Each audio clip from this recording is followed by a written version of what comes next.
दौंड शहरामधील सालाबाद प्रमाणे या वर्षी सुद्धा जवळपास 12 ते 14 पालख्यांचं दौंड शहराचा गावचा पाटील या नात्याने मी आताच सर्वांच्या वतीने सहर्षाचं स्वागत केलेलं आहे.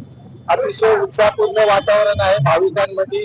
आज विठ्ठलाची एकादशी, या एकादशी निमित्ताने आमच्या परिसरातल्या सर्व पालख्या इथं दाखल झालेल्या आहेत. भीमा नदीला स्नान करून या पालख्या थोड्या वेळाने आपल्या विठ्ठल मंदिरात विसावतात. मी उपस्थित गावकऱ्यांच्या वतीने सर्वांच्या वतीने विठ्ठल चरणी प्रार्थना करतो की येणारा काळ आमचा सुखाचा समृद्धीचा जावो, भरपूर पाऊस पडो, आपत्तीजनक पाऊस पडू नये, अशा प्रकारची भावना मी आपल्या सर्व ग्रामदेवतांपुढे व्यक्त केलेली आहे. त्याच प्रकारे दिल्लीमध्ये सीजेपीचं आंदोलन चालू आहे विद्यार्थ्यांचं, तर आपण या पालखीच्या आगमन होतंय या संदर्भात आषाढी एकादशीच्या निमित्तानं आपण काय सुस्फूर्ती काय सांगा?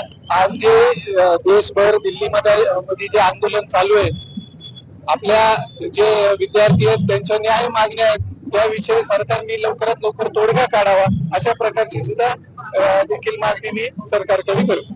आज पालख्यांचं आगमन झालं. पालख्यांचं आगमन होताना सर्व समुदायाच्या लोकांनी याच्यामध्ये सहभाग नोंदवला आणि एक उत्साहपूर्ण वातावरण दिसलं. आपण काय बोलाल दौंडकरांचे? दौंड शहरांची ही खासियत आहे की सर्व जाती धर्माचे लोक व दौंड शहर हे एकात्मतेच्या भावनेने राहणारे लोक आहेत. इथं सर्व जाती धर्माचे लोक मोठ्या उत्साहाने या ठिकाणी स्वागत करत असतात आणि हे स्वागत करत असताना जात धर्म भेदभाव हे सगळं विसरून सर्व जाती धर्माचे लोक या ठिकाणी स्वागत करत असतात. पालखीतील किती पालख्यांचं आगमन इथं झालेलं? साधारण आतापर्यंत 13 पालख्या आलेल्या आहेत. परिसरातल्या आपल्या ज्या दौंड परिसरातल्या ज्या गाव आहेत, वाड्या आहेत, वस्त्या आहेत, तिथल्या 13 पालख्या आज या ठिकाणी दाखल झालेल्या आहेत.